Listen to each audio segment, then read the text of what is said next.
छोटी सी बात। दोस्तों नमस्कार। आज के हमारे कार्यक्रम छोटी सी बात में आप सभी का स्वागत है। दोस्तों कुछ बातें होती ज़रूर छोटी हैं, पर जीवन में अक्सर बड़े उदाहरण पेश करती हैं। आज हमारे साथ एक ऐसी ही प्रतिभा व समाज सेवी हैं जिन्होंने अपना पूरा जीवन दूसरों की सेवा में समर्पित किया है। आइए स्वागत करते हैं हमारी आज की मेहमान तृप्ति कठेल जी का। तृप्ति जी, आपका स्वागत है हमारे स्टूडियो में। बहुत बहुत धन्यवाद। तृप्ति कठेल जी ने छोटी छोटी बातों के जरिए समाज को एक नया संदेश देने की कोशिश की है। तो सबसे पहले हम जानते हैं तृप्ति जी के जीवन के बारे में, जो तृप्ति जी आपसे खुद शेयर करेंगी। तो तृप्ति जी बताइए अपनी जीवन यात्रा के बारे में। नौगांव जैसी छोटी जगह में जन्म लिया हमने। परिवार की तीसरे नंबर की बच्ची हैं। बहुत ही लाड़ प्यार और संस्कार के साथ हमको पाला गया है। हमें एक ऐसी शिक्षा दी गई जिसमें संस्कार भी हमारे साथ हमेशा हमारे व्यवहार में रहे हैं।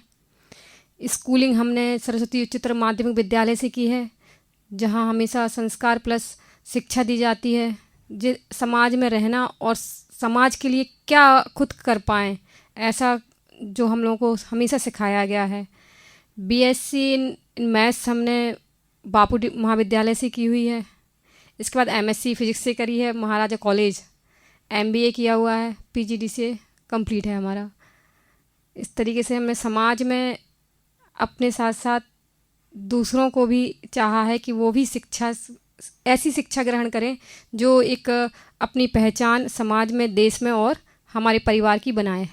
तृप्ति जी, अब हम आपसे जानना चाहेंगे कि अभी वर्तमान में हाल ही में मुख्यमंत्री जी ने आपको सम्मानित किया है। तो जो हमारे साथी नहीं जानते कि मुख्यमंत्री जी ने आपको किस बात के लिए सम्मानित किया है, तो हम चाहते हैं कि हमारे जो दोस्त हैं, हमारे साथी, उनको आप बताएं कि मुख्यमंत्री जी को आपकी वो कौन सी बात पसंद आई जिसके लिए उन्होंने आपको सम्मानित किया। पहले तो हम ये बताना चाहेंगे कि हमने जो किया वो किया क्यों। हम जिस परिवार से थे वो एक समाज में रेपुटेड फैमिली में गिना जाता है। पापा का सहयोग हमेशा समाज के लिए, नगरवासियों के लिए हमेशा रहा है। प्रकृति का नियम हम और आप बदल नहीं पाए। आकस्मिक पापा का जो निधन हुआ वो बहुत ही खेद भरा रहा, लेकिन जो उम्मीदें जनता की, नगरवासियों की उस दरवाजे से थी, वो कहीं ना कहीं कमी ना हो उसके लिए, और जो संस्कार हम लोगों के खून में थे उसके साथ साथ हम लोगों ने सामाजिक काम करना और समाज के लिए काम करना स्टार्ट किया। जब देखा कि हम हैं और एक लड़की हैं समाज में, ये पापा नहीं है, तो कितनी परेशानियां हम खुद सफ़र कर रहे हैं, तो उन बच्चियों का क्या होता होगा जिनके माँ बाप दोनों नहीं हैं। एक घर से ही संस्कार शुरू से रहे हैं, तो समाज के लिए और हमेशा दूसरों की सहायता करना। कभी बुज़ुर्गों की, जिनके माँ बाप, ऐसे माँ बाप जिनके बच्चे उनको नहीं रखते हैं, गौ सेवा करना, कोरोना काल में दूसरों की मदद करना, ये हम लोगों के नेचर में और व्यवहार में हमेशा ही रहा है। जब एक संस्था ऐसी मिली, एक भैया से ऐसे मिलना हुआ कि 3 बच्चियां थीं जो धर्मपुरा में अनाथ हो गई। ट्रैक्टर ट्रॉली पलटने से उनके माँ बाप अचानक ख़त्म हो गए। तब कहीं ना कहीं विचार आया कि जब हम इतने परेशान हैं, हर जगह से मजबूती के साथ होने के बाद भी जब पिताजी नहीं हैं, तो इतने हम परेशान हैं, इन बच्चियों का क्या होगा। एक संस्था मिली जिन्होंने हमारे लाइफ को एक नई दिशा दी। उस संस्था में 1 रुपये से काम, सबका सहयोग लेते हुए आज 1000 रुपये जो महीने के सहयोग हम लोगों को मिलता है, उसमें अभी तक बच्चियों को गोद लिया जाता है। ऐसी बच्चियां जिनके माँ बाप दोनों नहीं हैं और आर्थिक रूप से कमज़ोर हैं। आज हमारी समिति 3 बच्चियों से जहां स्टार्ट हुई थी, आज 80 बच्चियों का परिवार बन चुकी है। 80 बेटियां हैं जो ऐसी हैं जो मातृ पितृ विहीन हैं। उनकी सेवा करने का मौका भगवान ने हमको दिया है। उनकी दीदी माँ आज बनकर हमने एक अपनी पहचान बनाई है। हमारी हर बच्ची पढ़ती है और हर बच्चे के लिए 500 रुपये प्रति माह आरडी चलाई जाती है, जो 3 साल में कंप्लीट होकर एफडी के रूप में उसी बच्ची को दे दी जाती है। बच्चियां जो पढ़ना चाहती हैं, जिस फील्ड में जाना चाहती हैं, हम लोग उनको वही पढ़ाई कराते हैं, सिलाई सिखाते हैं, कंप्यूटर सिखाते हैं। जो फील्ड में उनका इंटरेस्ट होता है, ये हम लोग की जिम्मेदारी होती है कि अगर उनके माँ बाप होते शायद उनकी हर इच्छाएं पूरी करते।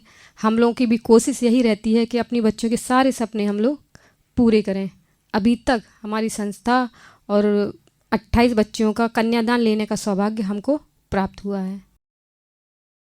तृप्ति जी ने अभी बहुत अच्छी बात हमें बताई, जो कन्याओं के विवाह के बारे में, और उनकी जो एक कल्पना है, उनका जो संकल्प है, निस्संदेह वो प्रशंसनीय है। अच्छा, तृप्ति जी से एक हम पर्सनल सवाल पूछना चाहते हैं, यदि तृप्ति जी की इजाज़त हो। जी बिल्कुल।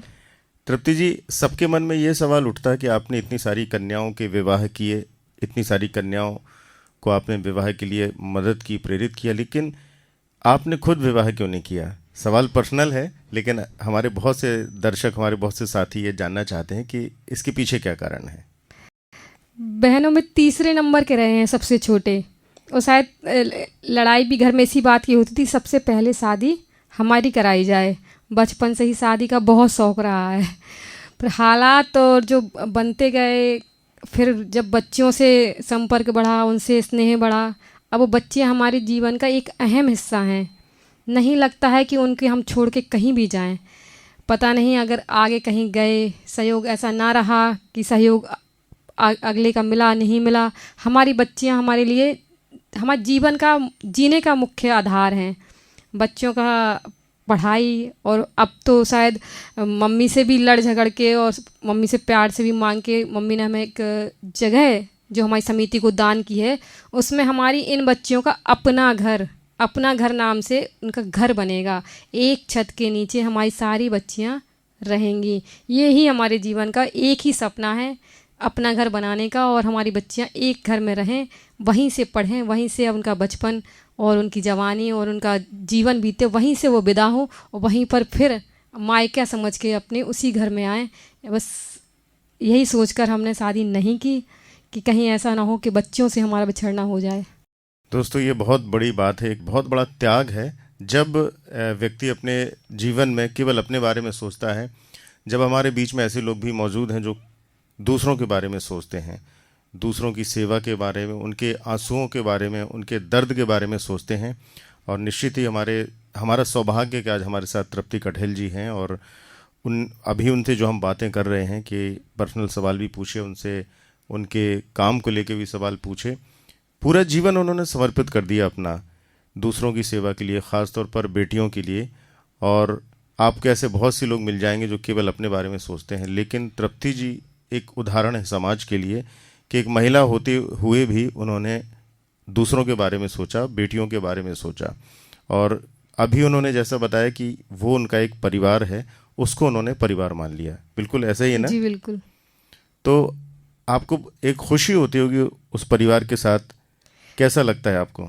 जब बच्चियां हमसे मिलती हैं और अपनी कोई भी ज़रूरत हमसे शेयर करती हैं, तो लगता है कि जो अपनत्व इन बच्चियों को हमारे लिए है, शायद ये किसी और के लिए ना रखती हों, और हमें इतना अपना समझ के हमसे हक से मांगती हैं, तो लगता है कि सारी दुनिया बस यही है, सब कुछ, सारी खुशियाँ यही हैं। अच्छा, ये हम जानना चाहते हैं कि जो पीढ़ी है आज की, जो पीढ़ी एक अलग दिशा में जा रही है, उस पीढ़ी के बारे में आप क्या कहना चाहती हैं? कि समाज सेवा तो छोड़िए, समाज सेवा की तो बात ही छोड़ दीजिए, आज की जो युवा पीढ़ी है वो शायद बहुत कम ऐसे बच्चे होंगे जो अपने माँ बाप का सम्मान करते होंगे, अपने गुरुजनों का सम्मान करते होंगे। तो आप एक महिला होने के नाते उनको क्या संदेश देना चाहती हैं आज की युवा पीढ़ी को? इसमें कहीं ना कहीं जिम्मेदार पेरेंट्स ही होते हैं, जो बच्चों को कॉन्वेंट एजुकेटेड करना चाहते हैं। केवल शिक्षा और परसेंट और पैकेज, आपका पैकेज कितना है साल का, बस इसी दौड़ में दौड़ाते रहते हैं अपने बच्चों को। कहीं ये भी नहीं सोचते कि शिक्षा के साथ संस्कार समाज में रहने के लिए कितना ज़रूरी है। वही बच्चे फिर जब उन माँ बाप को पैकेज के चक्कर में मीलों दूर, देश से दूर चले जाते हैं, फिर उनको एहसास होता है शायद हमने अपने बच्चों को केवल पढ़ाया और केवल पैसे कमाने के लिए पढ़ाया। दुनिया में रहना और दुनिया के लिए क्या करना, सिर्फ अपने लिए करना सिखाया, दूसरों के लिए करना सिखाया होता तो शायद बच्चे केवल जीवन यापन न करते, उन माँ बाप की पहचान भी बनाते समाज में। आपकी ये जो मुहिम है बेटियों के लिए, तो जैसा अभी हमें जानकारी है, हाल फिलहाल तो आपका जो आसपास का एरिया है वहीं तक सीमित है। क्या ऐसे आप और विस्तार देना चाहती हैं, या इसको ऐसा करना चाहती हैं कि और भी ज़रूरतमंद जो बेटियां हैं उन तक भी आपकी पहुंच हो सके? हमारी बेटियां मौदहा से लेके घाटमपुर, कानपुर से लेके आप जाएंगे तो बिजावर, पाली गांव, यहाँ मऊरानीपुर में भी हमारी बच्चियां हैं। तो बच्चियां हर जगह हैं। जहाँ भी हम लोग के संज्ञान में कोई बच्ची ऐसी आती है कि वो कहीं ना कहीं से आर्थिक रूप से कमज़ोर और मातृ पितृ विहीन है, तो ये हम लोगों का संकल्प रहता है कि दीदी माँ बनकर पूरे जीवन उनका साथ निभाएं। तो बचपन निश्चित सबका एक सा होता है, आपका भी बचपन वैसा ही रहा होगा जैसे आम बच्चों का होता है। जी। तो आपको ऐसा बचपन से ही लगा कि ऐसा कुछ करना चाहिए, या अचानक ऐसी आपकी दिशा बदली? पापा के साथ रहे, घर का माहौल हमेशा से ही ऐसा रहा कि कहीं ना कहीं किसी न किसी की मदद पापा करते रहे। पापा ने भी एक बार जलते ट्रक में से किसी की जान बचाई थी।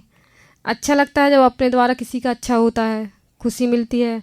माँ के भी संस्कार ऐसे रहे हैं। 40 साल से माँ मानव समिति चला रही हैं। हर शनिवार को रामायण होती है जो हम लोग को धार्मिक संस्था, धार्मिक कार्यक्रमों से जोड़ कर रखती है, हम लोग को धर्म के बारे में बताती है, अच्छे संस्कार देती है। तो कहीं ना कहीं संस्कार बचपन से ही ऐसे रहे हैं जो हमको इस काम के लिए प्रेरित करते रहे।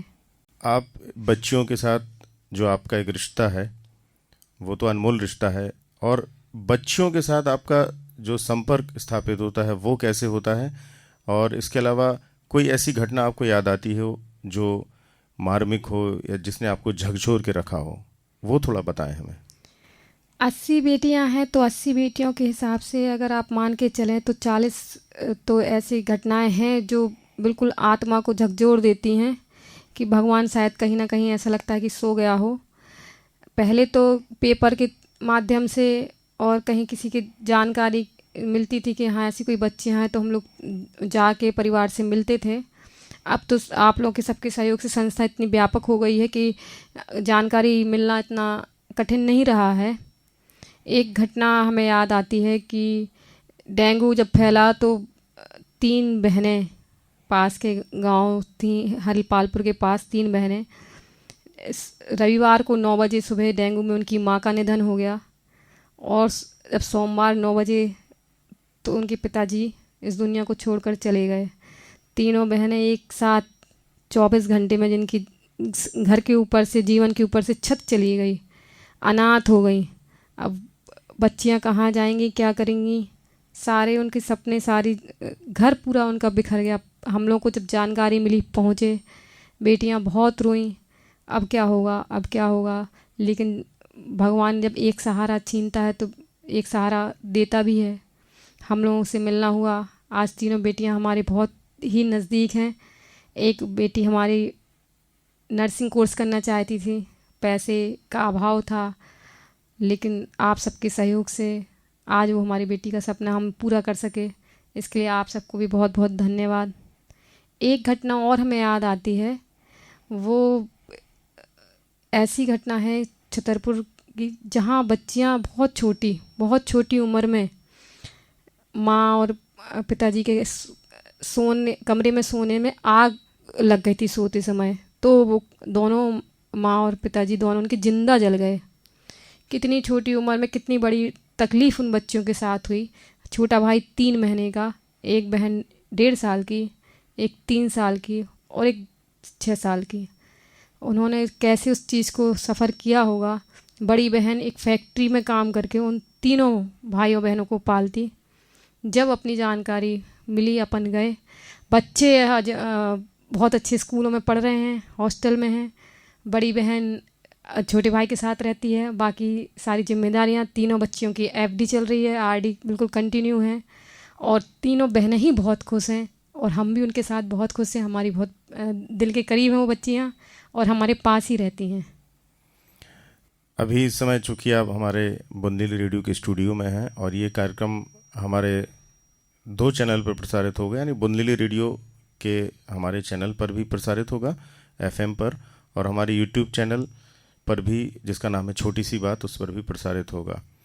तृप्ति जी, हम आपसे जानना चाहते हैं कि आज के समाज में जो हमारी बेटियों की स्थिति है उसके बारे में आपकी क्या राय है? सबसे पहले तो ये कहेंगे कि जो बेटियां हैं वो आज भी सीता ही बन के रह गई हैं। बेटियों को हमेशा सीता ही बना के रखा गया है। वही अगर कोई काम पुरुष ने किया तो वो भगवान बन गए। एक सोते परिवार को, अपने बच्चों को और अपने फैमिली को छोड़कर जब बुद्ध जी गए और उन्होंने तपस्या करी तो उनको भगवान बुद्ध बना दिया गया। अगर कोई महिला ऐसा काम करती तो इस समाज में कितने भी प्रश्न चिन्ह उसके ऊपर लग जाते।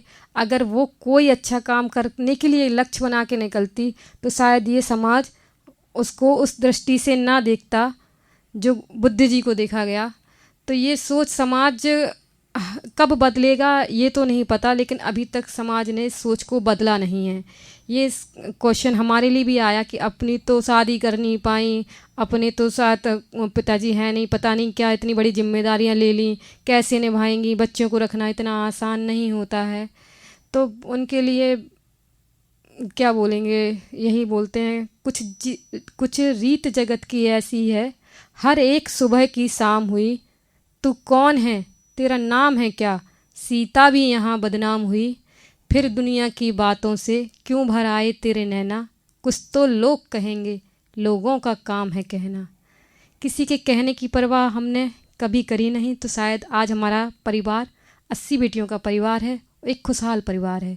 आगे जाके वो एक छत के नीचे रहेंगे, वो सब सारा संसार एक साथ देखेगा। तो आपने अभी अपने जीवन के बारे में, अपने जो आपका समाज सेवा का काम है उसके बारे में बताया। आपके परिवार में कैसा सामंजस्य बनता है आपके माँ जी के साथ, आपके भाई के साथ, भाभी होंगी आपके परिवार में, तो उनके साथ आपका सामंजस्य कैसे बनता है इन कामों को लेकर? जब परिवार का सहयोग होता है तभी शायद कोई भी व्यक्ति सफल हो पाता है। भाई का, माँ का और भाभी का जब भरपूर सहयोग हमारे लिए मिलता है तभी हम घर के बाहर, जैसे आज ही हम बच्चों के मिलने गए हैं, गांव मिलने जाते हैं, बच्चों का एडमिशन कराना, स्कूल स्टार्ट हो गए हैं, उनकी फ़ीस जमा कराना, उनको ट्यूशन लगवाना, उनको बैग दिलाना, उनकी ड्रेसेस दिलाना, ये सब जब सहयोग भाई से, परिवार से ही मिलता है तभी हमारे लिए संभव हो पाता है। सोच, जब स्टार्टिंग से हमारा नेचर सहयोगी रहा है तो माँ को तो पता ही था कि कुछ ना कुछ तो ये करेगी, और हट ही रहे हैं तो मानेगी भी नहीं। तो कहीं ना कहीं शुरू से ही हमारा विशेष समाज के लिए लगाव रहा। अपने समाज के अध्यक्ष जब हम रहे तो काम करते ही रहे। धीरे धीरे गौ सेवा में भी है हमारा, तो हमारा भाई के साथ नेकी सेवालय में भी हम रहे। तो वृक्षारोपण भी हमने काफ़ी किए हैं। अपने हर जन्म उत्सव पर हम वृक्ष लगाते हैं, जन्मदिन पर वृक्षों के साथ ही, और अनाथ बेटियों के और अनाथ बच्चों के और वृद्धा आश्रम जाकर ही हमारा जन्मदिन मनाया जाता है। ये हमें एक खुशी देता है, जहाँ पार्टी करने से और घूमने फिरने से हमें उतना लगाव नहीं है जो हमें वो उन दादी और दादा लोगों के साथ समय बिताने से मिलता है, जो शायद परिवार होने के बाद भी अकेले रह रहे हैं। तो हमारा नेचर हमारे परिवार को पता था और जानते थे कि ये मानेगी नहीं, तो सबका सहयोग ही रहा है जो आज हम 2 बार मुख्यमंत्री जी से सम्मानित हुए हैं।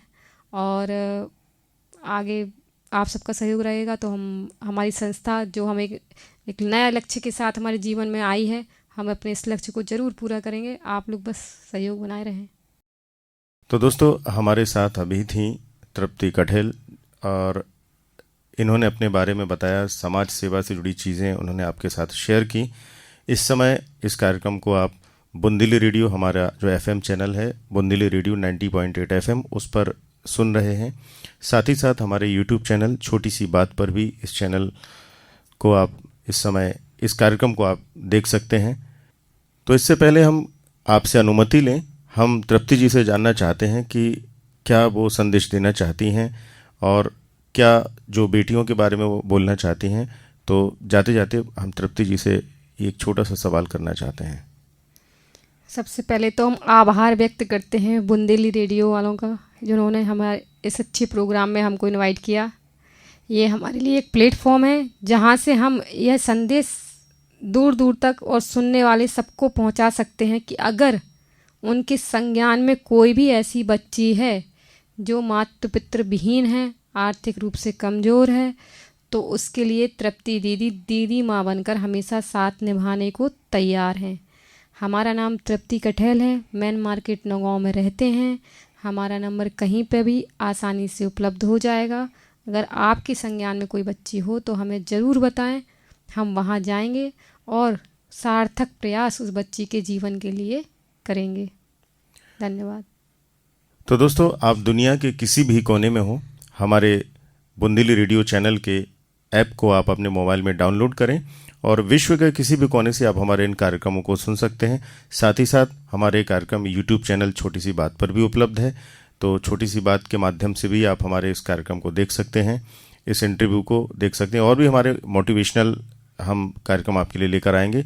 तो हमारे चैनल से जुड़े रहिए, साथ ही साथ हमारे यूट्यूब चैनल को सब्सक्राइब कीजिए छोटी सी बात को। इसी के साथ आज के कार्यक्रम को हम यहीं पर विराम देते हैं।